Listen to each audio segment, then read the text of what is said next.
नमस्कार दोस्तों, स्वागत है आपका टीजीटी, पीजीटी और एलटी ग्रेड के अपडेट न्यूज में। तो प्रयागराज में कल पुनः एक बार प्रतियोगी मोर्चा के अध्यक्ष विकी खान जी के नेतृत्व में भाजपा विधायक सिद्धार्थनाथ सिंह से अपनी मांग को लेकर के वार्ता करते प्रतियोगी मोर्चा के सदस्य टीजीटी पीजीटी 2022 की भर्ती में सीट वृद्धि के मुद्दे पर पूर्व मंत्री से मिले छात्र।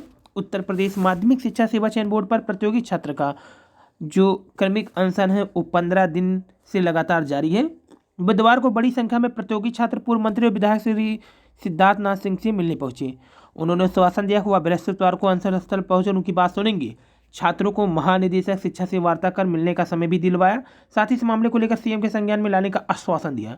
प्रतियोगी छात्र मोर्चा के अध्यक्ष विकी खान के नेतृत्व में प्रतियोगी छात्र चयन बोर्ड पर टीजीटी पीजीटी 2022 में सीट बढ़ाने के लिए पोर्टल खोलने, परीक्षा तिथि घोषित करने और अन्य मांगों को लेकर क्रमिक अनशन कर रहे हैं। बुधवार को सैकड़ों की संख्या में प्रतियोगी छात्र पूर्व मंत्री और विधायक सिद्धार्थनाथ सिंह से मिलने उनके आवास पर पहुंचे। सिद्धार्थनाथ सिंह ने छात्रों को सरकार की तरफ से इस मामले में पूरा सहयोग देने का आश्वासन दिया। साथ ही महानिदेशक स्कूल शिक्षा से वार्ता भी करवाई। और बात करें अगर एलटी ग्रेड की भर्ती को लेकर के, तो आयोग ने की भर्ती तो 2 चरणों में देनी होगी परीक्षा। एलटी ग्रेड शिक्षक भर्ती को लेकर असमंजस की स्थिति है। तो एलटी ग्रेड शिक्षक भर्ती इस बार उत्तर प्रदेश लोक सेवा आयोग यूपीएससी कराएगा या नए शिक्षा सेवा चयन आयोग के जिम्मे में यह भर्ती आएगी या अभी स्पष्ट नहीं है। अगर यूपीएससी की यह भर्ती कराता है तो इस बार अभ्यर्थी को 2 चरणों में परीक्षा देनी होगी। आयोग ने वर्ष 2018 में एलटी ग्रेड शिक्षक भर्ती का विज्ञापन जारी किया था। 15 विषयों में एलटी ग्रेड शिक्षक के कुल 10,768 पदों पर भर्ती के लिए एक परीक्षा आयोजित की गई थी। इसी परीक्षा के आधार पर अभ्यर्थियों का चयन किया गया था। इसके बाद आयोग ने राजकीय आश्रम पद्धति विद्यालय, राजकीय इंटर कॉलेज में प्रवक्ता भर्ती के लिए प्रारंभिक और मुख्य परीक्षा करवाई थी। आयोग अब भर्तियों में एकल परीक्षा की व्यवस्था हटा चुका है। अब 2 चरण की परीक्षा के माध्यम से भर्तियां की जा रही है। आयोग को एलटी ग्रेड शिक्षक के करीब 6,000 पदों का अधियाचन मिल चुका है। हालांकि आयोग ने वर्ष 2023 के कैलेंडर में एलटी ग्रेड शिक्षक भर्ती को शामिल नहीं किया। ऐसे में परीक्षा आयोजन को लेकर असमंजस की स्थिति बनी हुई है। इसी बीच नए शिक्षा सेवा चयन आयोग का गठन जो है प्रस्ताव मांग लिया गया। उधर आयोग ने एलटी ग्रेड शिक्षक भर्ती के समकक्ष अर्हता स्पष्ट किए जाने को लेकर के शासन से दिशा निर्देश मांगा। बात करें तो अर्हता के विवाद पर विशेष अपील करेगा उत्तर प्रदेश उच्चतर शिक्षा सेवा आयोग। विधिक राय के आधार पर यूपीएससी की बैठक में लिया गया निर्णय। असिस्टेंट प्रोफेसर बीएड के 93 पदों पर भर्ती होनी है। आशासकीय महाविद्यालय में असिस्टेंट प्रोफेसर बीएड के पदों पर अनिवार्य अर्हता के विवाद को लेकर के उत्तर प्रदेश उच्चतर शिक्षा सेवा आयोग यूपीएससी अब इलाहाबाद हाईकोर्ट में विशेष अपील दाखिल करने जा रहा है।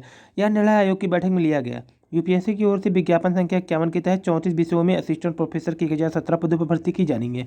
इसके लिए अगस्त 2022 में आवेदन की प्रक्रिया पूरी हो चुकी है, जिसमें 1,14,000 अभ्यर्थियों ने आवेदन किए हैं।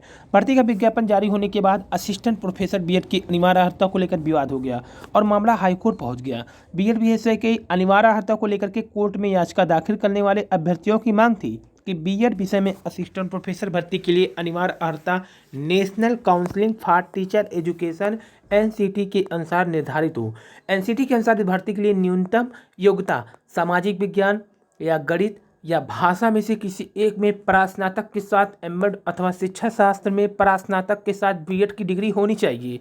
वहीं उच्चतर शिक्षा सेवा आयोग ने विश्वविद्यालय अनुदान आयोग यूजीसी के नियम के अनुसार न्यूनतम योग्यता एमएड अथवा शिक्षा शास्त्र में परास्नातक निर्धारित की थी। कोर्ट ने आदेश दिया कि एनसीटी से निर्धारित योग्यता के अनुसार असिस्टेंट प्रोफेसर की भर्ती हो। साथ ही कहा यह पुराना विज्ञापन निरस्त करते हुए नया विज्ञापन जारी कर आवेदन लिए जाए। असिस्टेंट प्रोफेसर बीएड के 93 पदों पर करीब 7,000 आवेदन आए।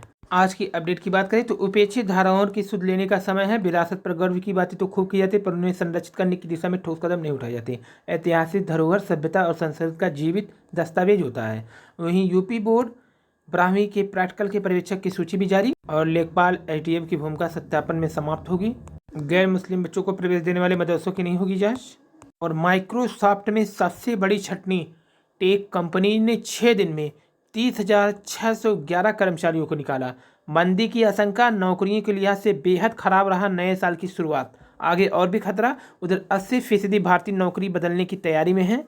तो 11,000 तक पेशेवर को बाहर का रास्ता दिखाने को तैयारी में है माइक्रोसॉफ्ट। निलंबन के बाद बहाल शिक्षकों को स्कूल आवंटन में नहीं होगा खेल। बहाली के बाद दंड के आधार पर सॉफ्टवेयर से विद्यालय का आवंटन होगा। वहीं बात करें जल्द होगा सेवा चयन आयोग का गठन। तो शिक्षकों के चयन के लिए उत्तर प्रदेश शिक्षक सेवा चयन आयोग का गठन होगा। आयोग के गठन के लिए सरकार बजट सत्र में उत्तर प्रदेश सेवा से चयन आयोग विधेयक 2023 पारित कराएगी। बेसिक माध्यमिक उच्च तकनीकी शिक्षा संस्थानों में भर्ती के लिए अब एकीकृत अध्यक्ष सहित 11 सदस्य सरकार की ओर से नियुक्त किए जाएंगे। तो अध्यक्ष सहित कुल 11 सदस्य रहेंगे। आयोग के गठन के लिए प्रस्तावित विधेयक के प्रारूप पर शासन स्तर पर मंथन भी जारी हो रहा है। और महामारी से बच्चों के पढ़ने की क्षमता में आई भारी गिरावट, गणित भी कमजोर। हिमाचल, यूपी, उत्तराखंड, हरियाणा, केरल, आंध्र, तमिलनाडु, महाराष्ट्र के बच्चे ज़्यादा पिछड़ गए हैं। तो केरल जो कि साक्षरता का नंबर 1 पोजीशन, उसमें भी गिरावट आई है। तीसरी कक्षा के विद्यार्थी 2018 में जहाँ 27% दूसरी कक्षा के स्तर का पाठ पढ़ सकते थे, 2022 में पिछड़ गए हैं। और संसद खेल महाकुंभ बस्ती में किया वर्चुअल उद्घाटन, खिलाड़ियों के लिए एक अवसर। मोदी जी ने कहा अच्छे खिलाड़ियों को कई सेंटर के में ट्रेनिंग। ट्विटर पर ट्रेड हुआ, खेलेगा बस्ती बढ़ेगा देश। पीएम ने 7 मिनट तक देखा खो खो मैच। मुख्यमंत्री योगी आदित्यनाथ जी ने कहा खिलाड़ियों को पुरस्कार के साथ नौकरी भी। और मदरसा शिक्षक परिषद ने खारिज किया बाल अधिकार संरक्षण आयोग की सिफारिश। गैर मुस्लिम बच्चों को प्रवेश देने मदरसों की जांच की सिफारिश प्रकरण। उत्तर प्रदेश मदरसा ने राष्ट्रीय बाल संरक्षण आयोग की उस सिफारिश खारिज कर दी। इसमें आयोग ने ऐसे सभी मदरसों की जांच कर लिया जो गैर मुस्लिम बच्चों को दाखिला देते हैं। मदरसे में पढ़ रहे गैर मुस्लिम बच्चों का प्रवेश अन्य विद्यालय में कराए जाने की भी सिफारिश आयोग ने की थी। आयोग ने यह पत्र सभी राज्यों को भेजा था। आयोग की इन सिफारिशों को मदरसा बोर्ड ने मानने से इनकार कर दिया। मदरसा बोर्ड ने बुधवार को कई महत्वपूर्ण निर्णय, जिसमें तय बेसिक शिक्षा के तहत मदरसा शिक्षकों का प्रशिक्षण दिलाया जाएगा। यह भी तय हुआ उत्तर प्रदेश अशासकीय अरबी और फारसी मदरसा मान्यता प्रशासन संशोधन भी किया जाएगा। और कुश्ती में घमासान, सीटेट पेपर लीक का मुख्य आरोपी गिरफ्तार। कोचिंग संचालक के पास 137 प्रश्न पत्र, 28 प्रवेश पत्र जब्त। मुख्य आरोपी अमित सिंह। केंद्रीय शिक्षक परीक्षा आउट कराने वाले कोचिंग संचालक डॉक्टर अमित सिंह को लखनऊ से गिरफ्तार कर लिया गया। तो 3 मोबाइल में 137 प्रश्न पत्र, 28 प्रवेश पत्र, 5 चेक, 4 पासबुक, 1 लैपटॉप बरामद। जहां उसे जेल भेज दिए गए। तो ये है पूरी 2.5 लाख में बेचे थे प्रश्न पत्र। और सिपाही ने किया करोड़ों का खेल। एसएससी परीक्षा में पकड़े गए साल भर, कई परीक्षाओं में हो चुके हैं शामिल। अभ्यर्थी से वसूलते थे लाखों, साल भर देते थे 20 से 30 हज़ार। इन्हें किया गया है गिरफ्तार। तो अनुमान ये है चीन को पीछे छोड़ भारत बना सर्वाधिक आबादी वाला मुल्क। 8 देशों में सबसे ज़्यादा आबादी बढ़ेगी। संयुक्त राष्ट्र का अनुमान है 2022 से 50 के बीच भारत समेत दुनिया के कम से कम 8 देश में सबसे ज़्यादा जनसंख्या बढ़ोतरी होगी। इन देशों में कांगो, मिस्र, इथोपिया, नाइजीरिया, फिलीपीन, तंजानिया और पाकिस्तान भी शामिल है। मौजूदा समय में चीन और भारत के अलावा सबसे ज़्यादा आबादी अमेरिका, इंडोनेशिया, ब्राज़ील, रूस, मैक्सिको और जापान में रहती है। अमेरिका की आबादी 33 करोड़ से ऊपर है, जबकि जापान की 12 करोड़ से है। भारत की जनसंख्या चीन से ज़्यादा होने की संभावना जताई गई है। अनुमान है कि 2022 के अंत तक भारत की आबादी 1 अरब 41 करोड़ से ऊपर पहुँच सकती है। जनगणना पर केंद्रित एक स्वतंत्र संगठन पॉपुलेशन रिव्यू ने दावा किया है। और बड़ी खबर है सीटेट 2.5 लाख रुपए में बेचे थे प्रश्न पत्र। पेपर लीक का मामला, कोचिंग संचालक अमित सिंह मोबाइल में मिले कई अहम जानकारी। और 69,000 शिक्षक सहित कई अन्य शिक्षकों में भी बाल मन की दशा पढ़ा रहे हैं हजारों शिक्षक। तो यहाँ पे ये देखा जाए 69,000 चयनित बीएड डिग्री धारकों के लिए शिक्षक ने अनिवार्य प्रशिक्षण दिए जाने के लिए स्वयं हाईकोर्ट में याचिका की थी। तो यहाँ पर बिना बालमन को पढ़े ही कई शिक्षक पढ़ा रहे हैं। 69,000 में जो चयनित बीएड डिग्रीधारी शिक्षकों ने अनिवार्य प्रशिक्षण दिए जाने के लिए स्वयं हाईकोर्ट में याचिका की थी। हाईकोर्ट ने 27 अप्रैल 2022 को अपने आदेश में साफ किया था सरकार यदि समय रहते प्रशिक्षण नहीं कराती, कोई विषम परिस्थिति पर उसके लिए बीएड डिग्रीधारी शिक्षक जिम्मेदार नहीं होंगे। बेसिक शिक्षा परिषद प्रताप सिंह बघेल ने बीएड डिग्रीधारी शिक्षक को 6 महीने का ब्रिज कोर्स कराने का प्रस्ताव शासन को भेजा था। 69,000 में चयनित बीएड डिग्रीधारी का है मामला। 72,825 चयनितों को कराया गया था प्रशिक्षण। 69,000 शिक्षक भर्ती से पहले 2011 में आई 72,825 प्रशिक्षक शिक्षक भर्ती में भी बीएड डिग्रीधारी को मौका मिला था। सुप्रीम कोर्ट के आदेश पर हुई भर्ती में चयनित बीएड डिग्रीधारी को भी 6 महीने का ब्रिज कोर्स कराया गया था। तो डेडलाइन भी थी, प्रशिक्षकों को नहीं दिया गया अनिवार्य प्रशिक्षण। बालमन की दशा जाने बगैर हजारों शिक्षक कक्षा 1 से 5 तक के बच्चों को पढ़ा रहे हैं। परिषदीय प्राथमिक स्कूल में 69,000 भर्ती के तहत चयनित हजारों बीएड डिग्री शिक्षकों को डेडलाइन बीतने के बावजूद 6 महीने का ब्रिज कोर्स नहीं कराया गया है। राष्ट्रीय अध्यापक शिक्षक परिषद 28 जून 2018 को प्राथमिक विद्यालय में भर्ती में बीएड की अर्हता इस शर्त के साथ मान कर लिया था कि ऐसे शिक्षकों को नियुक्ति के 2 साल के अंदर 6 महीने का ब्रिज को अनिवार्य रूप से करना होगा ताकि बीएड और डीएलएड पूर्व में बीटीसी के प्रशिक्षण पर अंतर को दूर करते हुए बीएड डिग्रीधारियों को प्राथमिक कक्षा के बच्चों की क्षमताओं और अपेक्षाओं से अवगत कराया जा सके। मुख्यमंत्री योगी आदित्यनाथ से भी मिलकर के टीम ने ब्रिज कोर्स कराने की मांग किया था।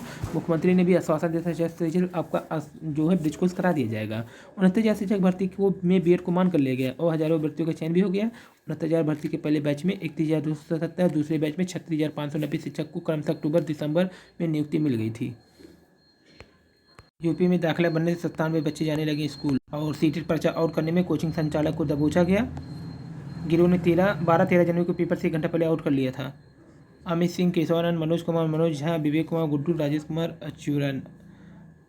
अच्युतानंद है। अमित ने बोला 12-13 जनवरी को सीटेट का पेपर लीक होने से पहले ही लक्ष्मी नारायण सिंह ने व्हाट्सएप पर उसे भेजा था।